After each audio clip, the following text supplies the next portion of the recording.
Hello everyone, welcome to my channel. Students, today's topic is sentence improvement asked in the CGL examinations conducted by the SSC.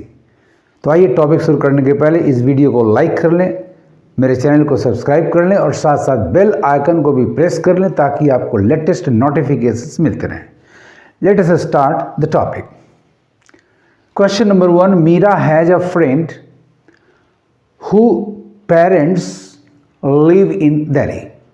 The underlined part is a clause who parents live in Delhi. Now who is a relative pronoun. ये आपका who एक relative pronoun है जो refer करता है antecedent friend की ओर. Friend के parents यानी इसे पजेसिव होना चाहिए जबकि ये है नॉमिनेटिव. हमें पजेसिव की ज़रूरत है क्योंकि ये पजेशन दिखा रहा है फ्रेंड्स पेरेंट्स और उसके लिए आपको चाहिए हुज जो कि पजेसिव केस में है. यानी यहाँ इंप्रूवमेंट की रिक्वायरमेंट है. तो सबसे पहले आप नंबर डी को एलिमिनेट कर दें. अब बच गए आपके पास 3 ऑप्शंस ए बी सी और इनको एग्जामिन करें. जहां मिलता है हुज उसे हम देखेंगे. तो नंबर ए में तो हुज है नहीं, सो दिस इज एलिमिनेटेड.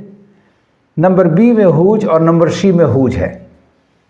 अब देखिए वर्ब के एग्रीमेंट को. पेरेंट्स एक प्लूरल नाउन है एंड लिव्स एक थर्ड पर्सन सिंगुलर वर्ब है, अतः नंबर बी एलिमिनेटेड हो गया.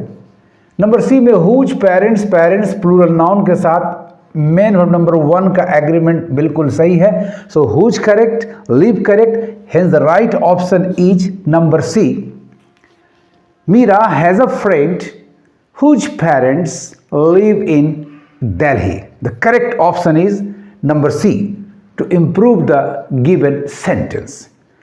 Now come to question number 2. Applications are to be sent to the principal before 30th May. अब यहां देखें एप्लीकेशंस आपका सब्जेक्ट है और ये प्लूरल है, उसके अनुसार आर बिल्कुल करेक्ट है. एप्लीकेशंस पर भेजने की क्रिया होगी ना कि एप्लीकेशंस के द्वारा भेजने की क्रिया होगी, अतः टू बी सेंट ये भी पैसिव बिल्कुल करेक्ट है. मोशन टुवर्ड्स के लिए प्रीपोजिशन टू ये भी करेक्ट है. यानी applications are to be sent to the principal before 30th में. The underline part are to be sent to बिल्कुल करेक्ट है. इंस्ट्रक्शन कोई भी निर्देश देने के लिए verb to be plus passive है तो to be plus main verb number 3, और यदि एक्टिव है तो verb to be plus 2 plus main verb number 1 etcetera की आवश्यकता पड़ती है. तो यहां इंप्रूवमेंट की आवश्यकता नजर नहीं आ रही है, लेकिन आंसर करने के पहले हम लोग ऑप्शंस को एग्जामिन कर लें. वर ये पास्ट होगा नहीं. विल बी सेंट टू ये विल और शैल का प्रयोग फ्यूचर एक्शन दिखाता है. यहां भी फ्यूचर एक्शन है लेकिन ये एक इंस्ट्रक्शन है जिसके लिए वर्ब टू बी एटसेट्रा की आवश्यकता पड़ेगी. Hence will be sent to be eliminate हो गया. आर सेंडिंग एक्टिव वॉइस में होगा नहीं, तो नंबर डी भी आपका इनकरेक्ट हुआ.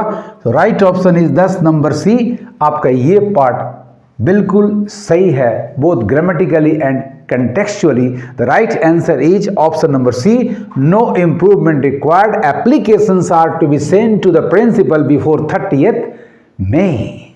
Let us come to question number 3. How long? कब तक?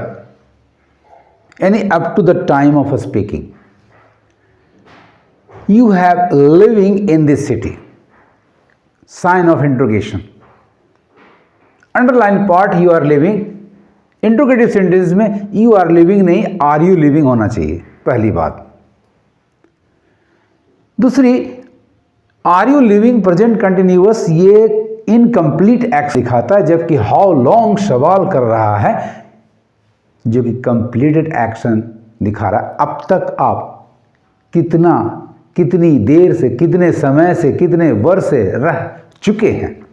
यानी हमारा टेंस होना चाहिए प्रेजेंट परफेक्ट टेंस। यानी इंप्रूवमेंट की जरूरत है तो सबसे पहले ऑप्शन नंबर डी को आप एलिमिनेट कर लो, नो इंप्रूवमेंट रिक्वायर्ड, भाई इंप्रूवमेंट की आवश्यकता है।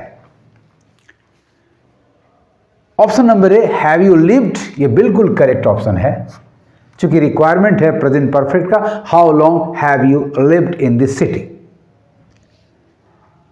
Have you been living, present perfect continuous के लिए हमारा क्वेश्चन वर्ड होना चाहिए था सिंस व्हेन, यानी यहां सिंस व्हेन यदि होता, ये अंडरलाइन है नहीं तो इसको करेक्शन करने की जरूरत नहीं। Since when have you been living in this city, कब से रह रहे हो, अभी भी रहना जारी है।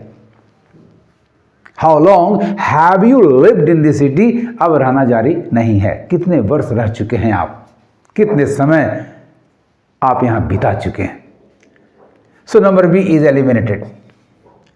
Are you living incomplete action देता है, जबकि हाउ लॉन्ग कंप्लीट बता रहा है। सो नंबर सी भी आपका एलिमिनेटेड हुआ। Right answer is number A, have you lived. How long have you lived in this city, यानी टेंस का भी आपको ध्यान रखना होगा। Question number 4, the female ostrich guards the nest at night, every night, रात में। अब उसके कंट्रास्ट में डे का दिखा रहा है, तो देखते हैं and the male guard it in the day. In the day, पहली बात ये पर्टिकुलर एक्शन टाइम को दिखाता है, इन द डे, जबकि यहां उस पूरे पीरियड में जो रात है वो फीमेल गार्ड करती है और जो बचा हुआ दिन का हिस्सा है उसे मेल गार्ड करता है। तो इन के जगह पर हमें चाहिए ड्यूरिंग। पहला करेक्शन ये होगा। फिर आपका सब्जेक्ट है male ostrich, third person singular noun, तो उसके लिए वर्ब चाहिए मेन वर्ब नंबर 5, जो कि यहां रॉन्ग है। मेन वर्ब नंबर 1 के जगह पर हमें चाहिए main verb number 5, that is guards. It means the sentence this part, underline part, requires improvement.